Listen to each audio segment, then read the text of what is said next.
a new telecommunications network is set to list in Australia. Swoop Telecommunications will be acquired by ASX-listed Stemify to relist in April under the name Swoop Holdings. To tell us more, Chairman of Swoop, James Spenceley, joins us. James, good afternoon. Good afternoon. Thank you for having us. Thanks for appearing. Now, look, you've got a good track record as far as your investments are concerned, so why have you decided to go down this path? I think it's an exciting time in telecommunications at the moment. There's a lot of disruptors. Wireless technology has really come of age. Back when I was building Vocus, we'd run fibre down the street, and it costs a lot of money and takes a lot of time.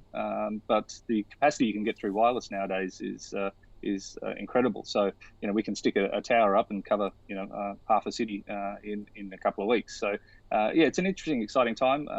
I think NBN is still got a lot of issues, and there's probably a bit of disruption that we can do along the way.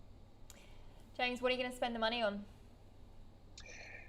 Yeah, I think this will all be detailed pretty much in the prospectus, but most of it is I'm just expanding the existing business, the existing towers, building better systems, and then also spending on some acquisitions that we hope to make in the future after listing. So what's the footprint at the moment? Is it across Australia? Yeah, across Australia, we've got about 220 towers, which are our assets across the country. Cover a huge amount of the population base. We've got 110 staff across all of the country. So all major capital cities, a lot of regional areas where we've been particularly successful. So certainly in regional Victoria, we'll continue to do that. And as I say, look for acquisitions that are very complementary in terms of product and geographical reach.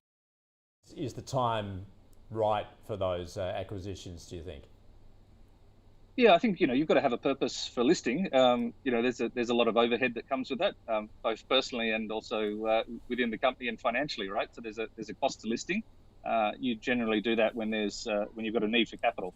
So I think that by being listed, we'll be able to access the capital markets on an ongoing basis. And there's certainly a lot of new businesses that have come up in the last 5 years, really that are really attractive and could probably benefit from some capital to grow faster, and also benefit from the team that we've put together. Most of the team at Swoop are ex-Vocus, they're ex-Superloop, or been around the industry for a long time. So I think the combination of that great management team, access to the capital markets, and being the right time in the industry, we've got a pretty exciting journey ahead for ourselves. So what are you retaining from Stemify then? Look, it's not much. I mean, they've sold all of their assets. It's now broadly a shell with some cash in it and a shareholder base, and then that business will purchase, as you've outlined, purchase the 2 private companies and relist in April 22nd. So it's a faster way to market for us, and allows us to get on and build the business faster and quicker. It's telecommunications is a fast-moving space, so we want to get into it as quickly as possible. James, thanks so much for joining us. Thanks for the update. Absolute pleasure. Thanks, guys.